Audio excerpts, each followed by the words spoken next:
I remember in one of our conversations, I don't know, in the last few weeks, you were sharing with me about a particular discipline which has been so invaluable to you, which is reflection, and that you were going through a mentoring program where reflecting was a key part of your growth. Can you just share a little bit more about the value of reflecting?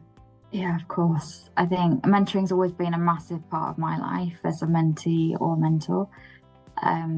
Particular experience around the reflection point was when I was doing my chartership for my RTPI. And as part of that, you actually would write a logbook over a couple of years, but it wasn't just factual, like what you'd actually done and what skills you'd actually gained. There was a column at the end that actually was your reflection. Mm. So you then had to think about what you'd done, what you could improve on, how you could develop, and what you thought had gone well. But through the 2 year period, what was the point of it was you could actually 6 months in advance, you could then look back 6 months and you could see a similar task you might have done, but actually you can see how you've improved. Mm. And over the 2 year period, you can see exactly how much you progress in your career.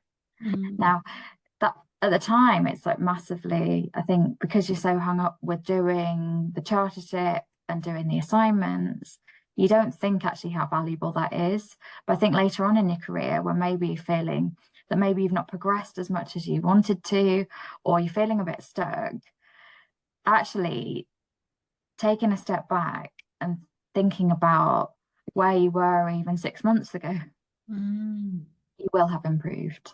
Yeah. And I think sometimes that is that sort of seed that anything actually that motivates you to make small changes. And sometimes it's those, lots and lots of small changes. It's not the massive goals. Mm. So the reflective piece is really important. And I think when I'm mentoring people of any age now, I do go back to that and say, if you are feeling stuck, try and do that reflective process. Mhm. Because we do have, as humans, a tendency to be really hard on ourselves, which isn't a great energy for um, overcoming problems or moving through challenges or doing something inspiring if we're giving ourselves a hard time.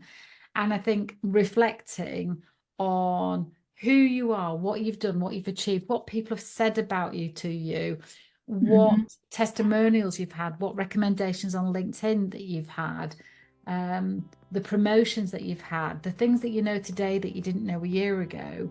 When you see all those together in like a reflections unit, it can give you the energy or the belief that you need to see yourself in a positive way and then move forward with great. When I say energy, that's I mean that with your conscious mind and your unconscious mind and your body all moving positively forward.